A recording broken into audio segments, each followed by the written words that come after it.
حضرت علی المرتضیٰ فرماتے ہیں کہ حضور نے مجھے دیکھ کر کے کہا کہ اے علی، تیری مثال حضرت عیسیٰ علیہ السلام کی ہے کہ ان کی وجہ سے ان کے معاملے میں آ کے دو لوگ برباد ہوئے۔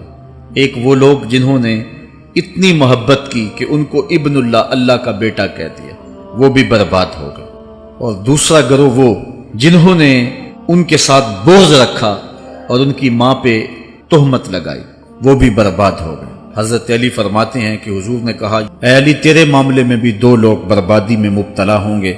ایک وہ لوگ جو اتنا پیار کریں گے کہ وہ کہیں گے جو تو نہیں ہوگا، اور دوسرے وہ جو تیرے ساتھ بغض رکھیں گے اور بربادی کے راستے پہ چلیں گے۔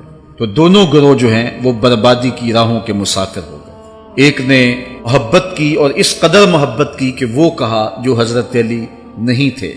حضرت مولا کائنات کے زمانے میں کچھ لوگ آپ کی دہلیز پہ آئے اور کہا یا علی، اے علی تم ہمارے رب ہو، تم ہمارے خالق ہو، تم ہمارے معبود ہو۔ تو حضرت علی المرتضیٰ نے فرمایا کہ استغفر اللہ، اللہ تعالیٰ جل شانہ ہی خالق ہے اور وہی مالک ہے اور وہی معبود برحق ہے۔ انہوں نے پھر یہ بات کہی، تو جب تیسری مرتبہ کہا تو حضرت علی نے ان کی گردنیں کاٹ دی، اور کچھ لوگ جو ہیں وہ بغض میں برباد ہو گئے۔ ایسے لوگ بھی دھرتی پہ موجود ہیں کہ مولا کائنات کا نام لیا جائے تو ان کو گوارا نہیں ہوتا۔ خود حضرت مولا کائنات کے زمانے میں ایسے لوگ موجود تھے، آپ کو شہید کیا گیا ہے۔